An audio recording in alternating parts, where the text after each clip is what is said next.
seres anfibios pedaleando la coyuntura. Los viernes a las 21 horas suena La Pez en Bici por FM La Tribu. La Pez en bicicleta. Llevamos sobre ruedas una vida bajo el agua.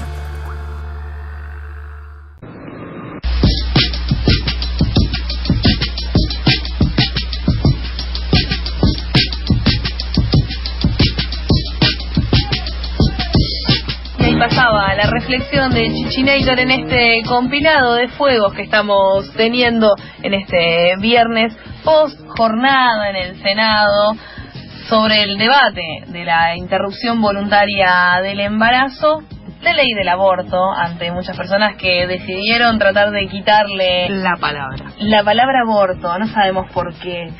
Pero decidimos, entre tantos compartimientos de este aire, invitar a una consejería amiga, a una consejería que siguió activa antes, después, y me imagino que seguirá post de esta discusión. Es la consejería pre y posaborto de la Asamblea de Villa Urquiza. Buenas noches, ¿cómo están? Hola, buenas noches. Gracias, chicas, por invitarnos nuevamente. Es un placer estar acá con ustedes. Para nosotras también poder encontrarnos. Vimos que estuvieron dando alguna especie de, no sé si de respuesta, pero sí de iniciativa para empezar a pensar qué hacer post esta jornada para muchas personas que me imagino que sí se lo deben plantear como que hay un antes y un después, y no para una consejería que quizás tiene un continuum de tiempo. Un poco, perdón, lo que decía Gaby Mitidieri recién, de seguir activando después del 8, que el 8 no sea el piso, no sea el techo, sino el piso para tomar impulso y seguir construyendo redes aborteras. Sí, creo que en ese sentido lo que notamos nosotras es que hubo muchísima efervescencia, digamos, post rechazo del proyecto de ley. Y este pequeño decálogo de 10 pasos que redactamos para pensar cómo seguir post 8A es un pequeño aporte a canalizar todo ese impulso feminista joven, toda esa contrarreacción a, bueno, nosotras no estamos derrotadas, tuvieron a lo sumo una victoria pírrica, digamos, pero nosotras seguimos adelante, hay mucho por hacer. Recibimos decenas de mensajes en los últimos 2 días de activistas queriendo sumarse, es algo inaudito. Entonces hicimos este pequeño aporte para ayudarnos a pensar entre todas justamente cómo seguir a partir de ahora. Como dicen ustedes, hay muchas continuidades, más que un quiebre. Sí, tanta continuidad de hecho que esa noche llamaba una chica o una persona, no sabemos si chica, para pedir información sobre aborto. Este sábado va a seguir habiendo consejerías como mantenemos de forma casi ininterrumpida desde hace más de 3 años. Así que desde ya que esto no termina ni mucho menos el activismo abortero. Y por otro lado, por suerte nos da la sensación de que por lo menos buena parte de la gente que se ha movilizado en el último tiempo siente que no se pierde ninguna pelea excepto la que se abandona, y esta desde ya sigue. Bien, si les parece puedo compartir algunos de los 10 pasos. De hecho voy a compartir todos. Sí, claro. Perfecto. El primer paso es investigar y difundir los usos seguros del misoprostol. Si el 8A cantaste aborto legal en el hospital, el próximo año cantá aborto legal en cualquier lugar, ¿sí? Es decir, exigí aborto legal con misoprostol, exigí tu AMEU, exigí tu aborto hospitalario. Otra de las cosas que decía Ana Mines de cómo el hospital volvía a una práctica individualizante, ¿no? Exacto. El punto 2 es lee, informate, organizá formaciones para los espacios donde activás. El activismo abortero es complejo e histórico, aún quedan muchos debates por dar. El punto 3 es difundir la existencia de los causales vigentes de aborto legal. Esto es muy importante, el causal violación y el causal salud. Estos causales continúan siendo obligatorios para el personal de salud. Garantizar que los derechos adquiridos se cumplan también es un trabajo activista. Este es un gran trabajo por hacer que es muy pasado por alto por muchas activistas. Y es una tarea ciclópea, la verdad, lograr que se garanticen los derechos adquiridos. Y entender que el causal salud no es solamente riesgo de vida, sino es que afecta a la salud desde cualquier perspectiva, sea económica, psicológica, social, patrimonial. Sí, yo quería comentar que en cuanto a hacer valer los derechos adquiridos, uno de mis trabajos es como docente en una escuela y hablé con mis alumnos sobre aborto. La mayoría, es un colegio, claro, que está muy movilizado en torno al aborto y donde la mayoría del alumnado está a favor y hay mucho pañuelo verde. Y así todo, eran chiques de tercer y cuarto año, bastante grandes, digo, como para estar interpelados personalmente también. No sabían nada, ningune, sobre cómo efectivamente acceder a un aborto, y una chica me negaba rotundamente que existieran causales, que se pudiera acceder al sistema de salud, y yo le contaba, pero te juro que se puede. Desde 1921. No será tan fácil, no te digo que, bueno, claramente no se da publicidad, ¿no? Pero bueno, me terminó contando que su mamá es fiscal y que varias veces había tratado de facilitar acceso a un aborto por un causal claro, como le llaman, o sea, de estos que son incuestionables, por ejemplo, violación a víctimas de esa clase de violencia, y que no lo había conseguido, y le dije, pero decirle a tu mamá que existe la red de profesionales por el derecho a decidir, que se comunique con ellos. Realmente me preocupó, porque la chica estaba convencidísima que ante una situación, un embarazo no deseado, la única posibilidad era seguir adelante. Y repito, en un colegio de Ciudad Autónoma de Buenos Aires, que es un territorio bastante favorable dentro de lo que es Argentina, chiques con mucho acceso a información y con un grado de movilización muy alto en torno a la despenalización del aborto. Bien, al respecto de lo que comentaba mi compañera, el punto 4 justamente dice: difundí información sobre los centros de salud que garantizan derechos. El punto 5 es su contraparte: acciona legal y o políticamente contra los centros de salud y profesionales que niegan o obstaculizan el derecho al aborto. No cuenten conmigo. Esto también es una herramienta de presión, es muy importante y es subutilizada. Generalmente, digamos, lo que es el flujo de búsqueda de aborto se mueve, digamos, por la positiva. Este es amigable, voy allá, pero hay muy pocas acciones, digamos, para penalizar estos profesionales que justamente no cumplen derechos. No es que no son amigables, no son garantes de derechos adquiridos. El punto 6 es: informate sobre la rica historia de las activistas pro aborto en Argentina y el rol de las disidencias sexuales. El feminismo no nació ni se agota en este proyecto de ley. Al respecto de este punto, bueno, las compañeras invitadas, Ana Mínez y María Luisa Peralta, tienen muchísimo para decir al respecto. Y es más, si decís buenas noches, está María Luisa. Del otro lado la podemos invitar ya a participar. Hola, María Luisa. Hola, buenas noches. Hola, buenas noches. María. Hola. Te introdujimos con esta placa número 7 de la Conce de Villurca porque corresponde, perdón, de las 6, porque te corresponde la parte de la rica historia de las activistas pro aborto en Argentina y de las disidencias sexuales. Bueno, muchas gracias por eso, a mí y a otras compañeras más. Y un poco lo hicimos en la línea que decían las compañeras, ¿no? Digamos, de pasar a la acción directa y también de insistir en que no hay que estar buscando ahí, medio que casi pidiendo dónde hay una cosa amigable, sino pasar a la acción más decidida. Bueno, denunciar a los que son profesionales del sistema público, están incumpliendo con sus deberes, efectivamente están incumpliendo derechos, y pasar un poco a la acción directa, ¿no? Una cosa bastante más concreta que por ahí quedarnos solamente en esperar que salga la ley. Me parece que en ese sentido estas bueno, le vamos a decir placas, pero son estos puntos para pensar, tienen que ver también con dar lugar a lo que se viene haciendo y entender de qué manera se puede articular todo esto que se gestó hasta ahora. Sí, a mí primero quiero decir que ese trabajo de las 10 placas que hicieron las compañeras me parece buenísimo, lo estuve difundiendo, me parece además súper oportuno, porque realmente uno de los problemas grandes que seguimos teniendo es la fragmentación de información. Digamos, en torno al debate parlamentario de la ley ha habido una movilización gigantesca, pero sin embargo una gran cantidad de la gente movilizada, muchas de las cosas que están en las placas de las compañeras no las conocen, no las manejan. Entonces necesitamos como reforzar bastante ahí también, ¿no? Me parece que esa es como parte de la tarea que todavía está pendiente. Bueno, uno de esos puntos que recién hablábamos con el Frente Transmasculinidades fue la presencia en la discusión de hombres trans, personas no binarias, en todo este tiempo, no solo en el día de ayer y en el Senado, sino en el debate previo. Sí, totalmente. Y bueno, y son las cosas que también tenemos que discutir al interior de los movimientos, porque los compañeros han tenido unos debates un poco ásperos a veces con compañeras feministas que venían pensando solamente en términos de mujeres y que fueron un poco renuentes a incorporar a otros sujetos del aborto, ¿no?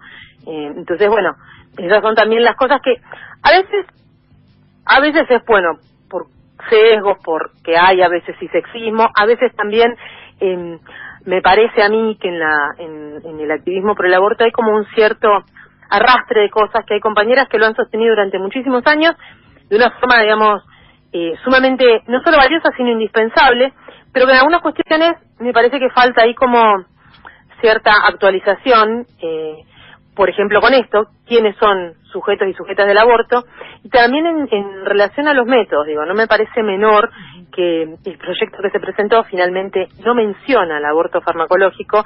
Fue uno de los puntos más débiles, porque mucho de lo que se discutió en el Parlamento eran elucubraciones fantásticas sobre costos y números de cama y cosas locas, y que les permitió además regodearse en la cuestión de la objeción de conciencia como si fuera realmente la posibilidad de detener que se practiquen abortos, cuando en realidad la gente de 35 para abajo, y la gran masa de las chicas de las que tanto se habla, piensan en el aborto con misoprostol fundamentalmente, que es el aborto que tienen cerca y que es el aborto de nueva generación en el sentido tecnológico.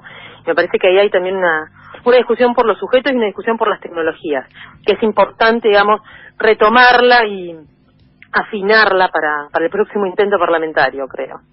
Sí, incluso en este tiempo, hasta que llegue el momento parlamentario, reforzar el laburo del acceso a la información, porque si bien hay un montón de información, también ese montón genera a veces desinformación, y es como afilar, que es la placa justamente número 8, es afilar un poco el ojo en qué información se distribuye y chequear la confiabilidad.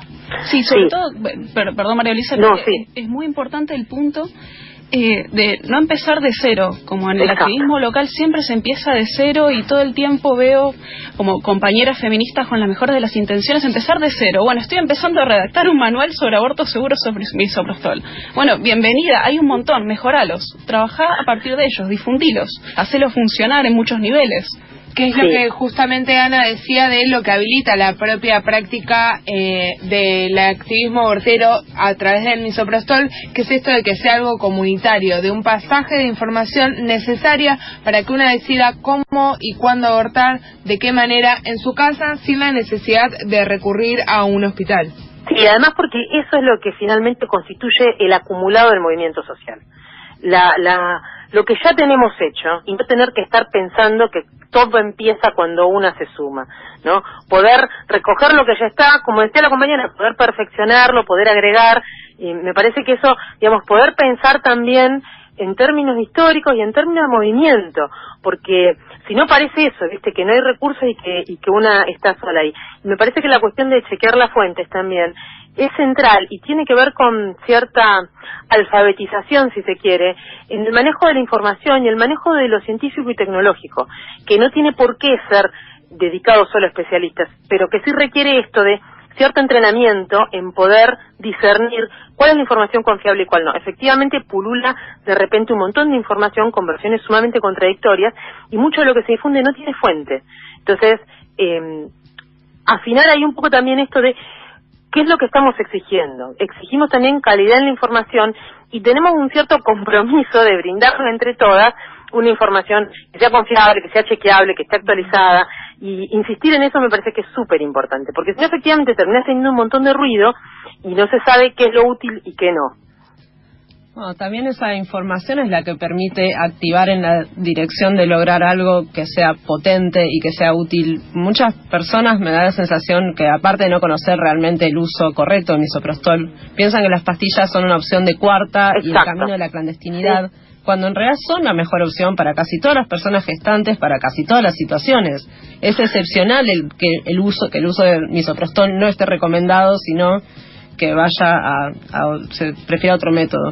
Y ese imaginario del aborto hospitalario, del aborto en que todo queda en manos de personal médico, no se corresponde con la realidad, y como bien decís, también llevó a argumentos en contra que para alguna gente pueden ser verosímiles, que piensan que va a competir el derecho de acceso al aborto con la posibilidad de atender a sus hijos o de tratar enfermedades terminales, en un contexto que además el sistema de salud está colapsado, que hay gente que se queda afuera y que muere de enfermedades curables por falta de camas. Es como que todo eso pone en contra a las personas, como si los derechos estuvieran en falta y hubiera que repartirlos entre pocos sujetos, que era algo que decía Blas Radi, creo que fue él en una entrevista en Anfibia, hablando, ¿no?, de la exclusión de los hombres trans y de personas no binarias, ¿no? Parece que los derechos fueron un recurso limitado y si no nos repartimos entre unos pocos sujetos y alguien se quedan afuera, ciertas personas no van a poder usufructuarlos, o sea... Es muy interesante eso. Una porque... excelente observación me pareció. Pero bueno. Sí, es súper interesante porque además esta cuestión del pensamiento de la escasez es súper funcional a las lógicas capitalistas y a las lógicas de dividir las luchas. Entonces, en realidad te quieren hacer creer que hay una escasez cuando lo que estamos demostrando es que hay abundancia, porque tenemos un montón de recursos. Tenemos el recurso de información y tenemos el recurso de formación también. Una de las cosas que quedó también como confusa en lo que discutían muchos de estos senadores que ni siquiera han preguntado, ni lo han leído entero el proyecto, bueno, una mierda. No entendían... No lo han leído en absoluto. No, en absoluto, sí, como Valverde, que ni siquiera disimuló. Pero esto, ¿no?, donde decía profesionales de la salud. Bueno, porque... Vamos, si estamos hablando del aborto con misoprostol, la verdad es que no solo no te hace falta un médico, puede ser cualquier persona capacitada, integrante o no de un equipo de atención primaria. Te digo que con la complejidad de las cosas que manejan las adolescentes, en una buena clase de ESI, el uso de misoprostol pasa perfectamente, se explica muy bien, con cierto acompañamiento de la docente, ya está. Las adolescentes lo pueden manejar con facilidad, sobre todo si tienen eso, ¿no?, algunos adultos de referencia a los cuales poder consultar situaciones puntuales. Digo, las chicas hacen cosas más complejas que esto, porque esta es la otra cuestión, donde te hablan del drama del aborto parece que todo fuera tecnología espacial. No, esto es muy sencillo en realidad, es muy sencillo y realmente lo puedes explicar en primer año de secundario en una clase de ESI. Como lo podemos hacer todas. Lo he hecho y entendieron perfectamente. Subestimar a la adolescencia es otra grave falla de época. Deben tener menos prejuicios, ¿no?, también, en ciertos sentidos. Depende no, de la historia personal, pero muchos están por lo menos abiertos y abiertas a escuchar. Me refiero a estos imaginarios tan arraigados como dentro del feminismo que es muy difícil destronar o modificar, como esto que hablaban las chicas de la exigencia del aborto hospitalario como el aborto de máxima calidad. Exacto. O asimismo el aborto clandestino como un aborto quirúrgico, como un aborto peligroso que va a hacerte donde nadie sabe, cuando el aborto clandestino también existe esto, la ingesta de misoprostol, que no es más que la ingesta de otro tipo de medicación que hemos tomado en ciertos horarios cuando estamos enfermas. Convengamos que la gente consume todo tipo de drogas legales e ilegales bastante más peligrosas que el misoprostol y nadie acepta esta historia. No, pero claro, ¿viste? Porque efectivamente agitan ahí una fantasmática de una cosa ensangrentada y terrorífica, una carnicería, que no es la realidad, no es de lo que estamos hablando, realmente. Y esto que ustedes decían es muy cierto, de que lamentablemente todo un sector muy grande de nuestro propio activismo sigue pensando que el aborto con misoprostol es un parche hasta que salga la ley, y que es un aborto de segunda o de cuarta, cuando efectivamente es la mejor opción, salvo en algunas situaciones puntuales de salud u otras cosas. En general es la mejor opción, y necesitamos que esto nuestras propias compañeras lo terminen de entender y de apropiar, porque si no pasa esto, te quedan como flancos desguarnecidos. Para mí es un fracaso grande que se haya presentado finalmente a tratamiento parlamentario un proyecto de ley que, como no discute el aborto con medicamentos, tampoco da la disputa por la producción pública. Pues esto también es la disputa por el Estado, no es solo el hospital, es también la producción pública de medicamentos. Un medicamento que después garantices que va a estar accesible en farmacias con receta simple, ¿no?, que no te quede como en Uruguay confinado a la circulación intrahospitalaria. Entonces eso también hay que discutirlo. Algo también que es interesante es que justamente este tipo de argumentaciones como quedan en falta con algunos sectores muy dinámicos dentro de lo que es el personal de salud, el personal médico en ámbitos públicos, como por ejemplo en Capital Federal, donde muchísimos CESACs del sur de la ciudad son los que son la punta de lanza en ampliar el acceso a interrupciones legales de embarazo con misoprostol. Reiterar el aborto hospitalario cuando es muy difícil que se le mueva el amperímetro a los hospitales porteños, y cuando la red de profesionales de la salud por el derecho a decidir realmente tiene activistas muy interesantes que promueven el acceso a ILES y avanzan a pasos agigantados. Son un sector que ha dinamizado muchísimo lo que es el acceso a ILES en Capital Federal en los últimos 2-3 años. Sería interesante ver cómo esos profesionales, en cierto sentido, hacen también ahí un ejercicio radical de la profesión, saliéndose de ciertos disciplinamientos verticales de las instituciones grandes como los hospitales. Ahí también esa dinámica me parece que merece un poco de atención. Esa desobediencia profesional en favor de las pacientes, ¿no? Claro. Yo creo que para una próxima vuelta nos merecemos difundir muchísimo más quizás el laburo dentro de del sistema público de salud que dan ahí las compañeras y los compañeros, y también insistir con que hay que desarmar un poco el imaginario de lo clandestino solamente como la salita, las agujas y la sangre, porque dentro de ese imaginario del clandestino están todas las consejerías feministas que acompañan diariamente y que seguirán acompañando hasta que sea ley, y que incluso me imagino que luego de que sea ley también, porque el acompañamiento no es solamente brindar información, sino también construir entre pares otra experiencia. Y una última reflexión que quería hacer, si bien, bueno, sentimientos encontrados con todo lo que pasó el miércoles y que, bueno, una siente que hubo un rechazo y demás. Por otro lado, tampoco hubiera celebrado o no hubiera celebrado con gusto realmente que salga una ley parcial con una despenalización parcial en los plazos o con parches para hacerla accesibles que terminen estigmatizando la práctica. Eso tampoco nos sirve. Creo que fuiste vos, María Luisa, dijiste que hay que activar la ley que una quiera antes de que nos caiga encima. Sí, claro. Y esto no era lo que queríamos tampoco, así que y porque, ¿viste? es una a veces oportunidad. Es esta lógica de decir, bueno, ahora que salga como sea y después la modificamos. ¿Y después cuándo? No podés garantizar que después vas a tener un momento de coyuntura histórico y político que te permita hacer una modificación mejor. A veces después ni siquiera podés poner en juego la ley para modificarla porque corres riesgo de que vaya para atrás. Entonces, el momento de la oportunidad histórica es para ir por todo y hacer la ley que queremos, lo mejor que se nos ocurre, digamos. El tiempo de la revolución es ahora. María Luisa, te recontra agradecemos estar del otro lado y estar activando como siempre. Les agradecemos también a las compañeras de la Consejería de Villurca y a todas las compañeras que participaron en el programa de hoy.